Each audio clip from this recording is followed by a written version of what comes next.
یہ جو میں نے بتایا کہ اطاعت کلی، ہمہ تن، ہمہ وقت، ہمہ وجوہ، جزوی اطاعت نہیں، بس یہ ذرا نوٹ آف کاشن کے، اگر ہم اللہ کا ایک حکم مانیں گے ایک نہیں مانیں گے، یہ جزوی اطاعت ہے، یہ اللہ کو قبول نہیں ہے۔ اللہ کی طرف سے تو یوں سمجھیے کہ پیکج ڈیل ہے، ٹیک اٹ اور لیو اٹ، لینا ہے تو پورا لو ورنہ دفع ہو جاؤ، اللہ کو تمہاری ضرورت نہیں ہے، تمہیں اللہ کی ضرورت ہے۔ یا ایھا الذین آمنوا ادخلوا فی السلم کافہ، اے ایمان والو اسلام میں داخل ہونا تو پورے کے پورے ہو، ادھورے نہیں۔ اور سورہ بقرہ کی آیت نمبر 85 کے اندر تو جو وعید آئی ہے، افتؤمنون ببعض الکتاب وتکفرون ببعض، کیا تم ہماری کتاب، ہماری شریعت کے کچھ حصے کو مانتے ہو اور کچھ کو رد کرتے ہو؟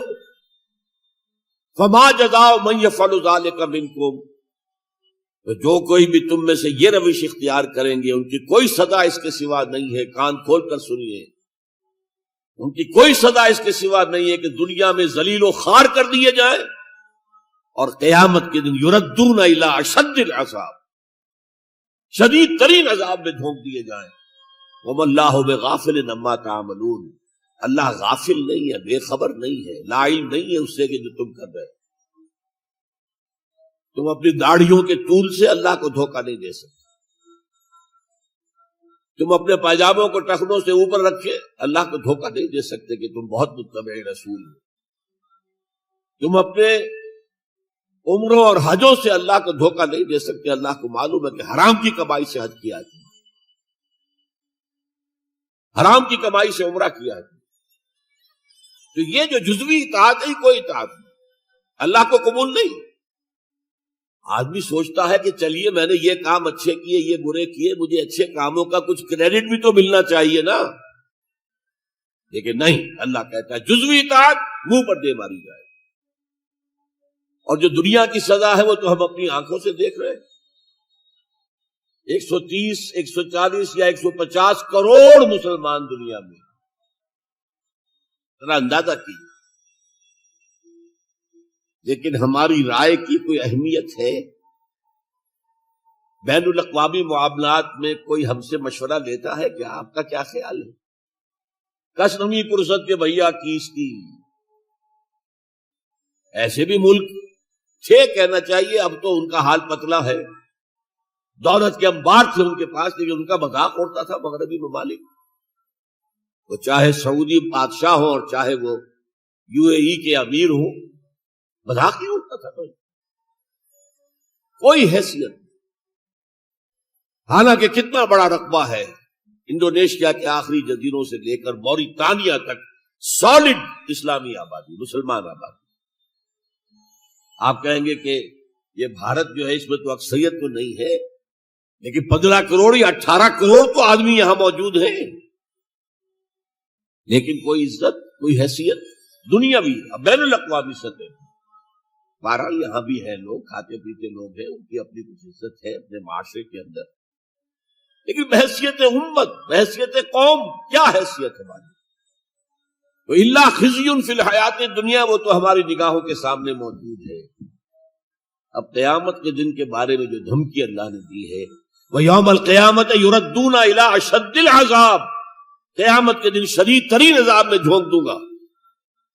اس پر اللہ سے معافی طلب کی جا سکتی ہے، دعا ہی کی جا سکتی ہے، اللہ ہم پر رحم فرمائیے۔ یہ میں نے آپ کے سامنے رکھا ہے فارمولہ، اللہ کی اطاعت جمع اللہ کی محبت، they go to make عبادت۔ یہی دو الفاظ آتے ہیں اللہ کے رسول کے لیے بھی صلی اللہ علیہ وسلم۔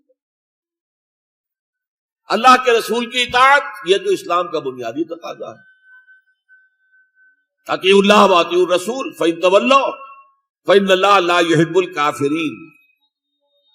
اطاعت کرو اللہ کی، اطاعت کرو رسول کی، پھر اگر یہ منہ موڑ لے تو اللہ کو ایسے کافر بالکل پسند نہیں، تو کفر کا فتویٰ ہو رہا۔ لیکن اللہ کے رسول کی اطاعت کے ساتھ محبت کو جمع کیجئے۔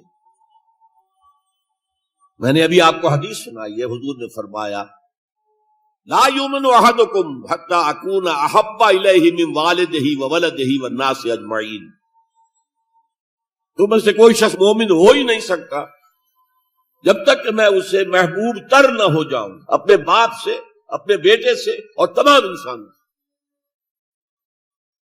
وہ اللہ کے رسول کی اطاعت جمع اس کی محبت۔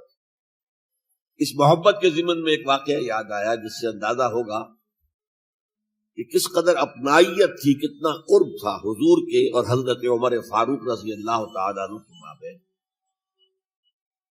ایک مرتبہ حضور دریافت کرتے ہیں حضرت عمر سے، عمر تمہیں مجھ سے کتنی محبت ہے؟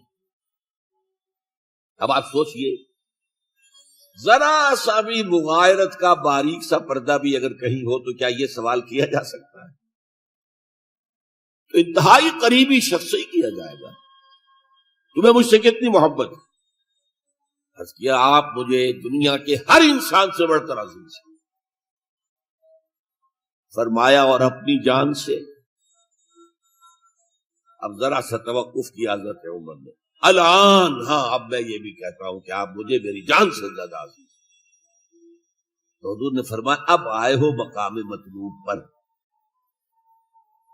تو رسول کی اطاعت جمع محبت، اس کا نام ہے اتباع، پیروی کرنا۔ فرق کیا ہے؟ اطاعت کی جاتی ہے حکم کی، اور پیروی کی جاتی کسی کے نقش قدم کی، چاہے اس نے حکم دیا ہو چاہے نہ دیا ہو،